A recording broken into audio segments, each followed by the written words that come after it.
used Rapid City at the foot of the Black Hills in western South Dakota as our base.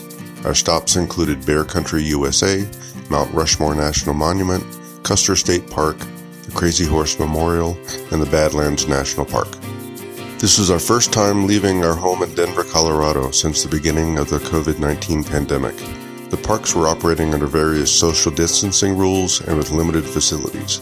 Fortunately, crowds were much lower than a normal holiday weekend, and we wore masks anytime we were near other people. Bear Country, USA is about 9 miles south-southwest from downtown Rapid City on the way to Mount Rushmore, another 14 miles to the southwest. Open since 1972, Bear Country is a private 200-acre drive-through wildlife park. They have many species of animals including elk, reindeer, cougars, bighorn sheep, and buffalo, but the black bears are by far the most numerous and the clear stars of the show.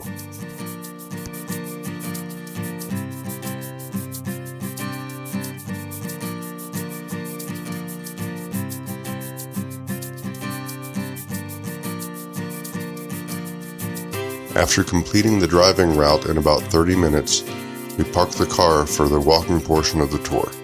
The setup here is more like a traditional zoo where you can see smaller animal species.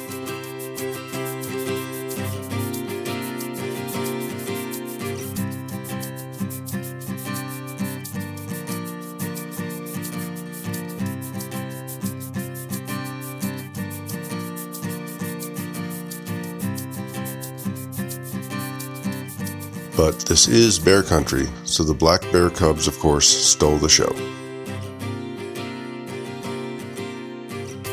Leaving the bear cubs behind, we continued on to Mount Rushmore.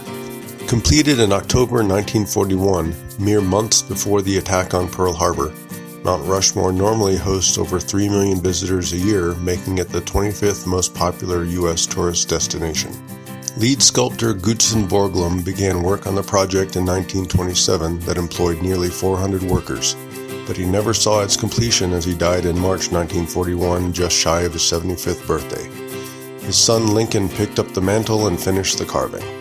Leaving Mount Rushmore, we drove a 25-mile scenic stretch through Custer State Park with stops at Needles and Sylvan Lake.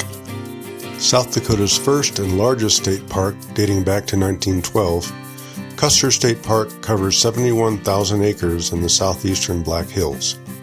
Custer is a dream for those who love windy, scenic mountain roads. The Needles section of the park is spectacular. The dramatic granite columns rising from the pine-forested hills are the center of unforgettable views.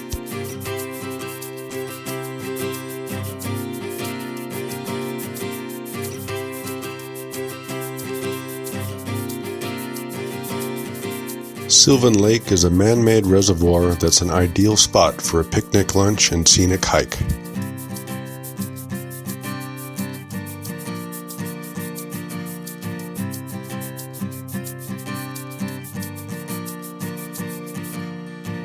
Leaving Sylvan Lake, we drove another 12.5 miles to the site of the Crazy Horse Memorial.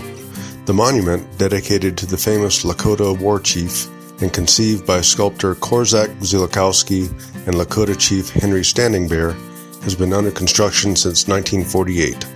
Still unfinished, it currently would be the world's largest sculpture. The dream of completing the sculpture is kept alive by the Zilakowski family and the Crazy Horse Memorial Foundation. We opted out of the bus ride to the base of the mountain, but the Welcome Center was well worth a visit. The exhibits inside not only detail the history and construction of the monument, but also celebrate North American Native culture and inform guests about their rich history. From Crazy Horse, we returned to Rapid City, just in time to miss the afternoon thunderstorms that rolled in.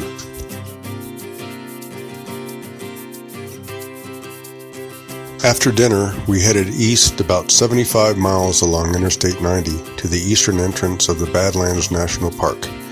The Badlands were supposed to come alive at sunset, so we didn't want to miss the chance to see it for ourselves. The Badlands encompasses a massive 242,000 acres of sprawling canyons, rock formations, and grasslands.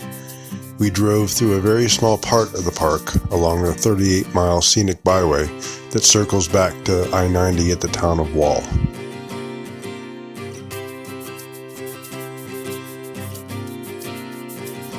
We entered the park about an hour before sunset, perfect timing as it was already starting to dip below some of the higher peaks.